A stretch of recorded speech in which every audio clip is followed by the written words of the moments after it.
rédaction de la 2STV et j'ai encore l'immense plaisir de partager ça avec une consoeur. Mais avant cela, je vous présente notre invité de ce soir. Il s'appelle Dr Pape Sayar Gueye. Il est enseignant-chercheur à l'université Alioune Diop de Bombay. Il est aussi spécialiste en économie, management et ingénierie juridique. Nous allons discuter de la contribution de l'université Alioune Diop de Bombay dans la formation et le développement. Et puis, nous allons aussi parler de pas mal de sujets concernant justement l'ingénierie juridique, on va dire. Alors, Thérèse, bonsoir. Bonsoir, Elvira. Merci d'être avec nous. Merci à toi également. Bonsoir, monsieur Pape Sayar. Bonsoir, madame. Merci d'être là avec nous. Merci beaucoup. Je vous remercie pour l'invitation. Merci, madame Thérèse, pour l'invitation. C'est un honneur et un grand plaisir de partager avec vous ce plateau. Voilà. Justement, le thème, c'est la contribution de l'université Alioune Diop de Bombay dans la formation et le développement.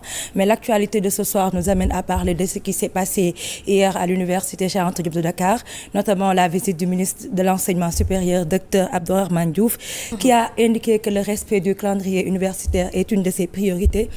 Justement, en tant qu'enseignant et chercheur, quelles sont les pistes réalisables pour le respect du calendrier universitaire? Merci, madame, pour la question. Je vais commencer d'abord par rectifier. Économie, management et ingénierie juridique, c'est l'UFR. Je fais partie, qui est composé de 3 départements. Département économie, département management et département ingénierie juridique. Voilà, c'est Écomise. Maintenant, pour revenir à votre question, naturellement, je pense bien que ça fait partie de l'ordre naturel des choses pour un nouveau ministre qui est là, de pouvoir faire le diagnostic de ce qui ne passe, de ce qui ne va pas dans son ministère, pas dans son ministère, mais dans son secteur, voilà, comme l'enseignement supérieur. Naturellement, j'ai entendu dire que le calendrier universel, il faut qu'on revienne sur ça. Je pense que c'est quelque chose de normal, parce qu'il y a pas mal d'années, l'université n'a plus de calendrier académique normal. Pratiquement plus de 10 ans, je peux dire ça. Parce que depuis 2013, je pense bien que les universités ne fonctionnent plus voilà, sous le calendrier. Maintenant, qu'est-ce qui pourrait être à l'origine de cela? C'est la question qu'on doit se poser d'abord. Parce qu'il y a beaucoup de perturbations qu'on voit dans les universités. C'est dû tout simplement à l'effectif. Qu'on se le dise, il y a l'effectif qui est très productif dans les universités. D'autant plus que maintenant, les étudiants sont orientés lorsqu'ils ont le bac, alors qu'auparavant, il y avait des sélections. Ce n'était pas à la porte de tout le monde d'accéder à l'enseignement supérieur. Mais depuis l'avènement de Wade, voilà, il a libéralisé l'accès. Naturellement, voilà, il y aura beaucoup d'étudiants dans les universités, avec bien sûr des difficultés. Maintenant, c'est ça qui est à l'origine de cette perturbation qu'on voit au niveau du calendrier universitaire. Et je pense bien que c'est une bonne chose pour les ministres de revoir comment faire pour qu'on puisse rétablir ce calendrier normal comme auparavant. Parce que l'université, actuellement, on est toujours dans l'année académique 2022-2023, alors qu'aujourd'hui, on est en mois d'avril 2024. Je pense bien qu'il faut mieux qu'on puisse chercher des solutions. Sur le fond même des la assises. La suppression du baccalauréat peut être une alternative selon vous? Non du tout. Ça, c'est mon point de vue. Hein. Oui. Moi, je pense que la suppression du baccalauréat, c'est pas la solution. Parce que le baccalauréat, je pense que c'est quelque chose de sérieux. C'est quelque chose qu'il faut maintenir. C'est quelque chose qui permette voilà, d'évaluer le niveau de l'étudiant, s'il peut accéder à l'enseignement supérieur ou pas. Donc, je pense bien que peut-être on peut trouver d'autres modalités. Voilà, pour essayer de voir comment on va faire pour revenir à l'orthodoxie par rapport au calendrier. Mais supprimer le baccalauréat, je ne pense pas que ce n'est pas la solution. Ça nous amène aussi à parler du système de recrutement aujourd'hui dans les universités. Comment cela se passe et quelle lecture vous en faites justement? Il faut comprendre que l'université, c'est un établissement public indépendant, voilà, qui a son propre budget et qui fonctionne de manière autonome. Ce qui fait que naturellement, les enseignants du supérieur, ils ne sont pas, entre guillemets, des fonctionnaires qui sont recrutés par la fonction publique. Ils sont, entre guillemets, des fonctionnaires spéciaux, si je peux l'appeler ainsi, parce qu'ils ont des statuts, n'est-ce pas, un petit peu particuliers. Il y a souvent des commissions, voilà, qui sont constituées au niveau des universités, après que l'appel à candidature, n'est-ce pas, pour le poste de recrutement est lancé par le rectorat. Donc, il y a au niveau des facultés ou bien au niveau des UFR, des commissions qui vont se constituer, n'est-ce pas, pour voir le profilage, n'est-ce pas, qu'ils ont par rapport aux candidats qu'ils veulent recruter. Maintenant, une fois que le recrutement est effectif, il appartient au rectorat n'est-ce pas, de valider cela pour prendre l'arrêté et que l'enseignant commence à maintenant dispenser son cours. Donc, ce n'est pas de la même manière comme on le voit dans la fonction publique. Donc là-bas, c'est un petit peu particulier. On parle beaucoup aussi, Thérèse, de ce manque de professeurs qui sont dans les universités, plus dans les domaines techniques et scientifiques, on va dire. Qu'est-ce que vous en dites ? Je pense que c'est le système éducatif qui est comme ça. Oui, c'est le système de manière générale qui est comme ça. Parce que nous avons hérité du système colonial, ce qui fait que naturellement, même s'il y a des changements, c'est pas beaucoup. Maintenant, pourquoi il fait qu'on a beaucoup plus de littéraires que de scientifiques? Naturellement, parce que le bac L, n'est-ce pas, il y a beaucoup plus de candidats, très bien, voilà, si je peux l'appeler ainsi. Et si vous regardez même l'ancien président, le président Macky Sall, il avait demandé à ce qu'on puisse valoriser un petit peu les métiers scientifiques. Tout à fait. Voilà, je pense bien qu'il avait mis sur place un programme par rapport à cela. Donc, ce qui fait que la tendance aujourd'hui est dans l'amélioration, dans le fait de booster l'enseignement supérieur dans la recherche approfondie, surtout les techniques, voilà, la science, extra. Même si que le côté littéraire est toujours là, mais quand même, je pense bien qu'il faut qu'on avance. Voilà, et je pense bien que le Sénégal est en train de faire des pas sur ça. Alors, en dehors même de l'effectif, des réformes sont attendues sur le contenu du programme afin qu'il soit en corrélation avec peut-être la demande du marché de l'emploi. Justement, quelles solutions suggérez-vous en termes de solutions pour apporter des réformes par rapport à cela? Les réformes, c'est quelque chose de naturel dans tout processus. Voilà, je pense bien que l'enseignement supérieur aussi n'est pas épargné. Il y a des efforts qui sont faits, mais quand même, il faut qu'on puisse améliorer cela. Par exemple, si nous prenons le secteur où moi j'évolue, qui est le droit. Aujourd'hui, peut-être on va en parler tout à l'heure avec notre colloque, il y a des tendances qu'on voit dans le milieu juridique. Ce qui fait que naturellement, il faudrait aussi qu'on pousse nos recherches dans ce domaine-là pour pouvoir, n'est-ce pas, éventuellement penser à légiférer sur certains domaines qui restent jusqu'à présent non pris en compte. Si nous prenons par exemple le droit du numérique qui est aujourd'hui très en avance, alors que la législation à la matière est très en retard, donc il faudrait naturellement qu'on puisse envisager de légiférer sur ça et permettre aux universités, et plus particulièrement là où je suis au niveau du département d'ingénierie juridique, voilà, de pouvoir permettre aux jeunes générations de pouvoir bénéficier de ces avancées-là. Voilà, et pour en revenir au thème, justement, votre contribution, la contribution de l'Université de Bombay, qu'en est-il? Qu'est-ce que vous prévoyez? Quelles sont les difficultés réelles de cette université? Bon, pour les difficultés, je pense que c'est quelque chose de naturel dans toutes les universités. Ce n'est pas tout simplement l'Université de Bombay. À Dakar, à Saint-Louis, à Ziguinchor. Vous entendez ce matin parler du problème de Ziguinchor. Donc, c'est pratiquement toutes les universités. Comme je l'ai dit tout à l'heure en Wolof, c'est comme une vieille dame qui est malade. Donc, il faut procéder au diagnostic et trouver des solutions, des remèdes qui vont avec. Je pense bien que, naturellement, avec le nouveau gouvernement qui est là, on pense, parce que le ministre a commencé à faire des visites pour diagnostiquer, je pense bien que peut-être, si toutefois on procède à des assises de l'enseignement supérieur, comme on l'avait fait en 2015, avec le professeur Souleymane Bassir Diam qui avait dirigé cette époque-là, ces assises-là. Il y avait des décisions qui ont été prises et qui sont à l'origine même d'une loi de 2015, voilà, qui a un petit peu réformé les universités, voilà, par rapport à l'ouverture au secteur privé. Je pense bien que si on revient à l'orthodoxie avec ces lois-là, qu'on les mette en œuvre, voilà, avec plus ou moins de volonté politique, je pense qu'on peut atteindre les objectifs recherchés. Et pour en revenir au thème, aujourd'hui, quelle contribution apportez-vous par rapport à la recherche nationale? Est-ce que vous êtes assez soutenu? Est-ce que vous êtes accompagné? L'État vous accompagne? Oui, naturellement. Vous savez, la recherche, je l'ai dit tout à l'heure, c'est trois choses. L'enseignement supérieur, c'est trois choses. Ou bien les universités, c'est trois choses. C'est d'abord la production. La production, c'est la recherche. Donc, les enseignants, il faut qu'ils fassent des études, des recherches. Ensuite, il y a ce qu'on appelle la conservation, c'est-à-dire ce qu'on a recherché, on peut les conserver, c'est notre patrimoine. Ensuite, nous avons ce qu'on appelle la transmission du savoir. Maintenant, c'est là où c'est important, parce que l'enseignant qui doit faire des recherches, conserver et transmettre, a besoin de moins. Bien vrai qu'il y a ce qu'on appelle les voyages d'études qui permettent aux enseignants de sortir du pays ou bien d'aller dans d'autres contrées pour faire de la recherche. C'est facile, ça? C'est tout un processus. Hein. Voilà, c'est facile pour des enseignants d'aller acquérir du savoir. Ça devrait être quelque chose comme une lettre à la poste, moi j'ai l'impression. En principe, sauf que les moyens ne sont pas du tout à la portée.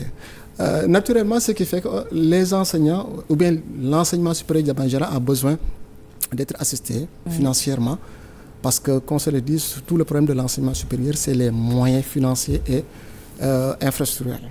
Donc je pense bien que si on a les moyens, les fonds, je pense que ça peut faire évoluer les choses. Et la recherche se base sur ça. Si vous allez dans les pays les plus développés, vous voyez que c'est le secteur privé qui finance l'enseignement supérieur ou bien la recherche. Donc ils peuvent miser sur des jeunes chercheurs qui ont des projets qu'ils vont présenter à des investisseurs, qu'ils vont présenter à des hommes d'affaires, qui vont mettre leur argent. Maintenant, si le projet réussit, n'est-ce pas, tout le monde va y gagner, l'université va y gagner, n'est-ce pas, aussi les partenaires vont y gagner. Et je pense bien qu'aujourd'hui, avec cette loi de 2015 sur les universités privées, qui a créé ce qu'on appelle de nouveaux organes de gouvernance, et parmi ces organes, nous avons le conseil d'administration, qui est désormais ouvert au secteur privé. Je pense que c'est un bon début pour qu'on puisse permettre, n'est-ce pas, au secteur privé de s'imprégner plus de ce qui se passe dans les universités pour un développement, n'est-ce pas, socio-économique. Et quelles solutions prodiguez-vous au nouveau régime pour permettre ces réformes et tout? Oui, ces réformes, la solution, c'est la concertation d'abord. Donc, il faut qu'on puisse, comme je l'ai dit tout à l'heure, faire des assises de l'enseignement supérieur, faire le diagnostic. Bien vrai que j'ai entendu le ministre parler de séminaires, c'est très important.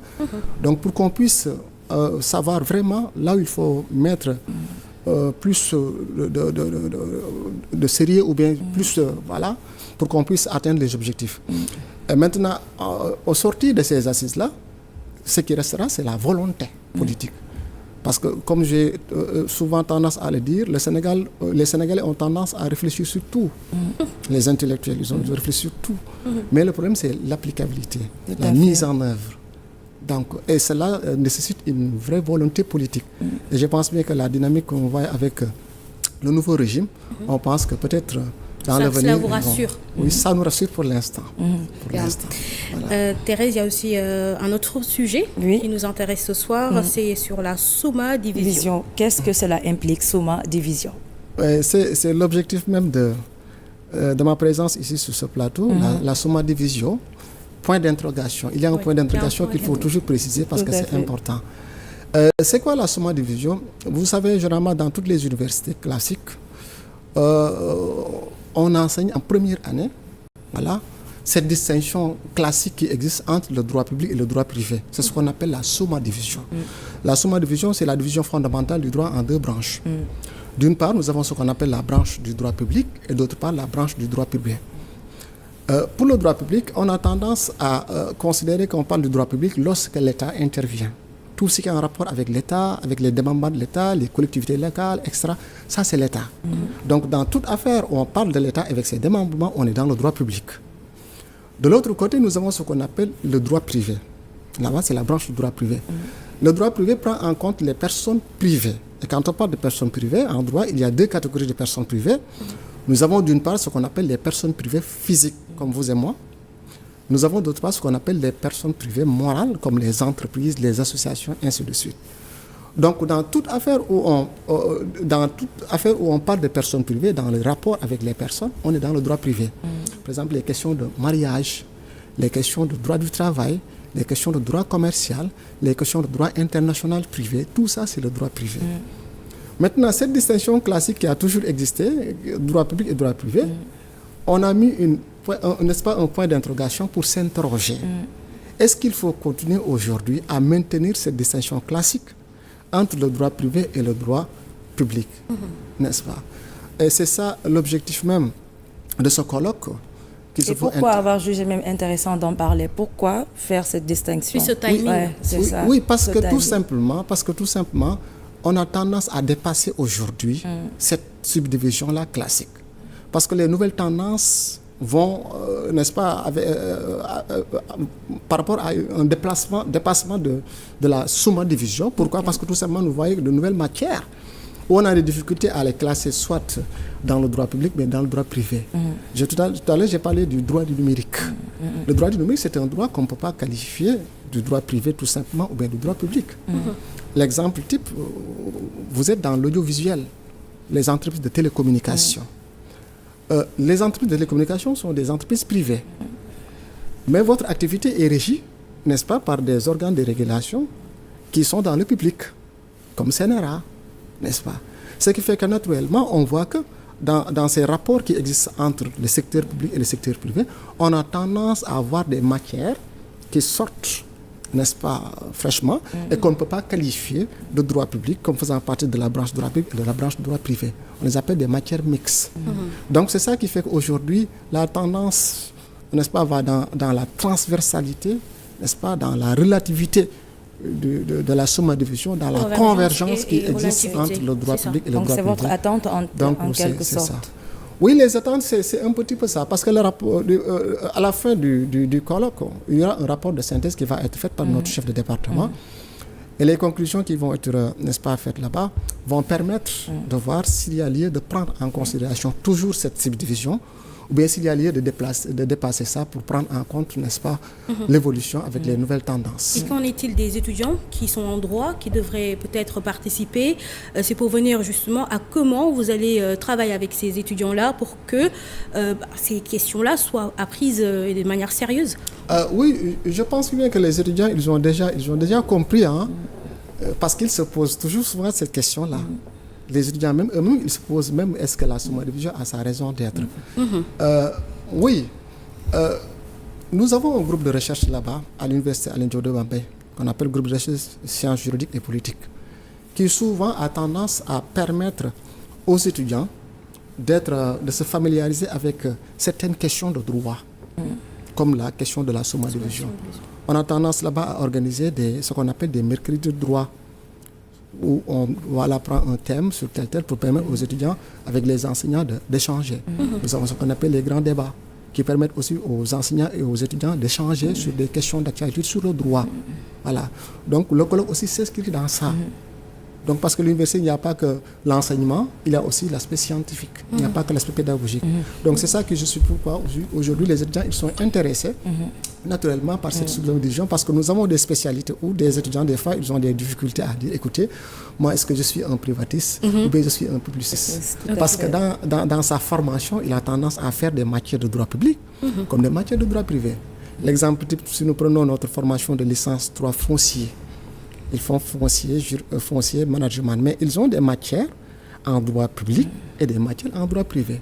Parce que moi, là-bas, c'est ce qu'ils font foncier, je les enseigne le droit des assurances, je les enseigne le droit bancaire, alors que ce sont des matières qui relèvent de la branche du droit privé. Pour dire tout simplement que ce dépassement entre droit public et droit privé, c'est une réalité. Alors, on parle de colloque international. Quel genre de public sera à la place au rendez-vous? Oui, c'est un rendez-vous qui est très important. Qui va permettre aux théoriciens, aux praticiens du droit d'être en conclave pour ces 3 jours, 24, 25 et 26 à l'université Alioune Diop de Bambey, pour discuter de cette question de sous-division. Ce conclave se veut international parce que tout simplement on va faire venir des sommités du droit au Sénégal d'abord, à commencer par nous, nos universités, nos pairs, nos professeurs, nos maîtres qui sont là. Voilà, il y aura aussi des universités de la sous-région, on a aussi des collègues de la sous-région, des professeurs, comme l'université de Burkina Faso, Thomas Sankara, l'université du Mali, Côte d'Ivoire, Tchad, etc. De même aussi au niveau international, au niveau européen, nous avons aussi des universités qui vont participer, comme l'université de Nantes en France, l'université de Laval, n'est-ce pas, au Canada, etc. Donc c'est un colloque d'une dimension internationale qui va vraiment permettre de revenir sur les fondamentaux du droit et s'interroger s'il faut maintenir toujours cette fameuse sous-division-là ou bien s'il faut déclarer, n'est-ce pas, la mort, entre guillemets, de la sous-division. Très bien. Pour sortir un petit peu aussi de ce cadre-là, parlons aussi de ce qui se passe sur le débat public avec les questions de droit. Aujourd'hui, vous êtes vraiment quelqu'un qui pourrait avoir une appréciation sur cette question-là. Comment voyez-vous cela? Comment les médias traitent ces questions juridiques et surtout l'interprétation de certains faits? Bon, je dirais que n'est pas juste n'importe qui. Hein. Voilà. La formation en droit, c'est du sérieux. Et nous avons notre propre vocabulaire, nous avons notre propre manière de voir les choses. Mais quand même, des fois, il y a ce qu'on appelle en droit les points de vue. Et c'est ça qui fait qu'on est des doctrinaires pour ça. Vous entendez parler de la doctrine, c'est souvent des points de vue. Tout à l'heure, votre présentation, vous m'avez présenté comme docteur Pape Sayer Gueye. Le docteur, c'est quelqu'un qui a soutenu une thèse dans un domaine bien défini. Très bien. Donc, il a un point de vue, il a une thèse qu'il défend. D'autres peuvent faire ça, ainsi de suite. Ce qui fait que, naturellement, le débat, c'est quelque chose qui est naturel en droit. Cette divergence-là, ou bien ces interprétations dont vous faites allusion par les juristes, c'est quelque chose qui est normal. Parce que, comme on le dit souvent, le droit, c'est fondé sur la relativité. Voilà. Nous avons des lois qui sont là. On peut les lire et comprendre. On peut lire et ne pas comprendre. Tout dépend. Des fois, il y a ce qu'on appelle la lettre, c'est-à-dire quand vous lisez, vous allez comprendre. Des fois, il y a ce qu'on appelle l'esprit, c'est-à-dire qu'il faut aller au-delà de l'apparence pour essayer de voir ce qui est derrière et analyser le contenu. Ce qui fait qu'on peut, vous pouvez aller voir ce qu'on appelle les travaux préparatoires, le contexte dans lequel cette loi-là a été élaborée, pour pouvoir analyser.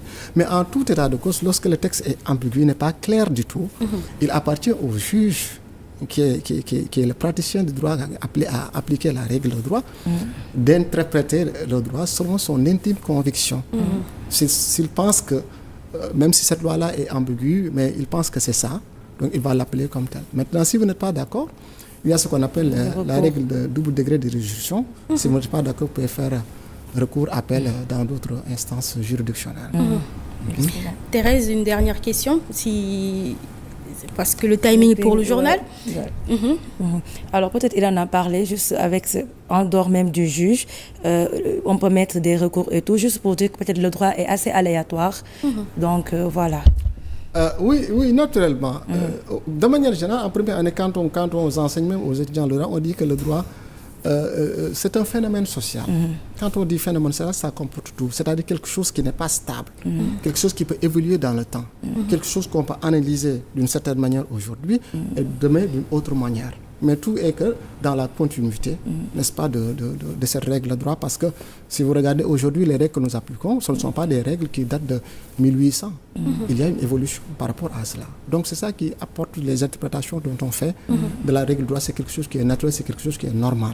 Et vous allez voir même avec ce collègue qu'on va faire, il y aura des interprétations par rapport à l'approche de cette mode de vision-là. Il y aura des auteurs qui vont dire, par exemple, moi je ne suis pas d'accord à ce qu'on supprime cette mode de vision.